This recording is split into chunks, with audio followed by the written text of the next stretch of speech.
Good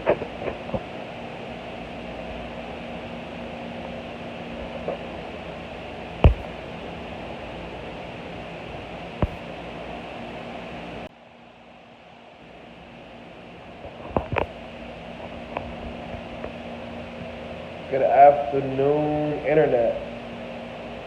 So, live from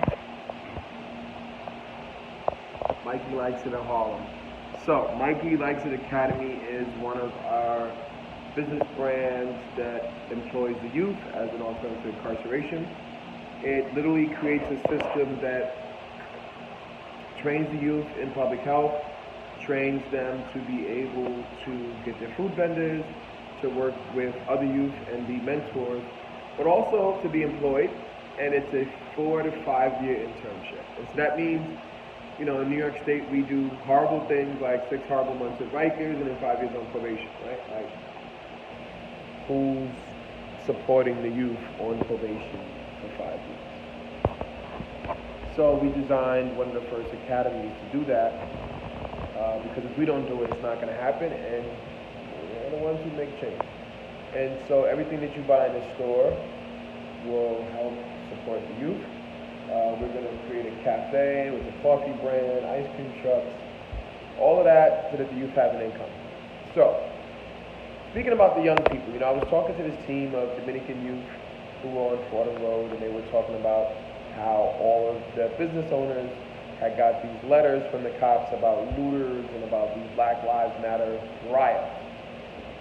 One, I just want to say, on an intellectual level, nobody gives a fuck about the looting, okay? Nobody cares about that because we have been looted from and stolen from for centuries, right? And so when you ask these youth, like, what you robbed the pawn shop for? Oh, we went and got our shit back. Like, the check cashing place charges us every day. It's literally an inhibition to actually knowing about economics and finances. The banks nobody care about, and the bigger stores that don't support the youth but sell things in the community. So I understand that. People are mad because I'm not with it. I'm not with pirating because I'm against colonialism. I'm against colonization. I'm against going in and taking somebody else's stuff. But we built this country. We burned this whole shit down. Why? Because that's a system of rage that comes from inside, right? Yeah. Understand me. Rage is a justifiable emotion. It is. Hear me out. Hear me out. I teach my kids and my youth. I have a book that we use. It's one of the classes we do. It's called Stealing a Bag of Potato Chips is a Crime of Resistance. How does that add up? If you're hungry, if you feel the need that you have to get food, and the world is ignoring you, and you're like, there's a bag of chips, like, fuck that, I'm gonna take this shit.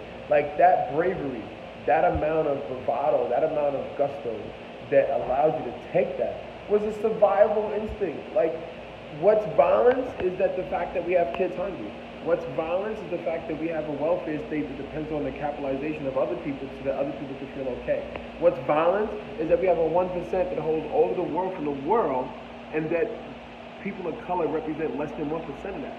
What's violence is kids going hungry. What's violence is slavery. What's violence is women giving birth in jail, in solitary.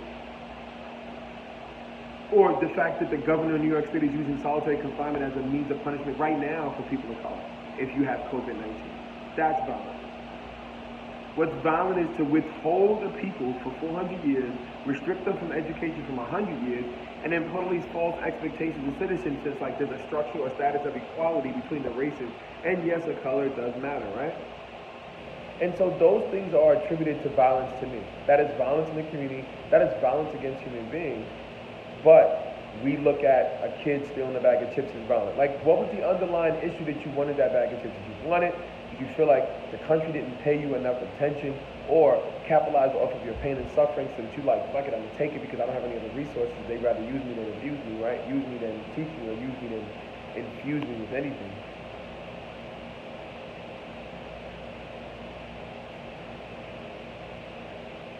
And so the looting, right?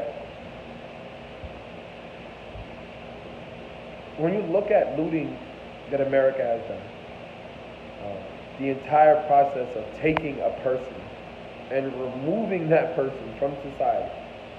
And that is your form of justice. That is what you have deemed to be the solution. If I call you, because the police are obsolete to me, if I call you, the only thing you can offer me is to disappear this motherfucker, like I can do that myself, like, right?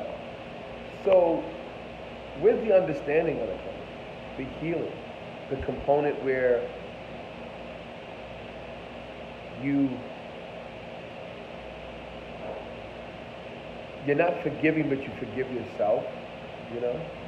You can still be angry because of the things that impact you, but we train them to use that rage as a positive system and own it. Like, that's a part of you. You have, like, all these little parts of you. And so you pull it out and you own it. Pull it out of you, own it. And you use it to help instruct and help other youth. You use it within your community. You use that as fuel to fight this degraded system. This system, the same system that we pay $200 a person for in Rikers because we have to live in a state that has 80% of people of color incarcerated. And that we use a system at 16, 17, you are adjudicated to understanding your own legal defense. And you have to be an adult. A system where black and brown kids are stopped 650 times in the course of 6 months in 1 year, and they call that stop and frisk, and then we have a mayor who literally comes out and says that, well, I want everybody to understand that they can literally be stopped any day they walk out their house. That, to me, is genocide. That is oppression. That is violence, right? Oh, but there's black on black crime. Oh, that equals out to more than white on white crime. Okay, there's more white people. That's just some stupid math question. Like, if there's 12%, you can't compare a 12% ratio of population to a white percentage ratio of population because it's uneven, right? And the fact that there's less black people doesn't make a difference. And so it's about race, but it's not about race, right? It's really about rich and poor. But the looting, who has stolen from us all of our lives? Who has profiteered off of our purchases, our pain, our narratives? Who's put on black paint and played us in movies? And so when you talk about youth, there's no example that you can give them that they were not being exploited, that they were not being used down to the fucking mermaid coat that subliminally they felt was needed to have a status understanding that I could be looked at as equal or normalized. No, we gotta tear this whole shit down. And so we will be out here for the whole summer, getting it. The whole summer. Right.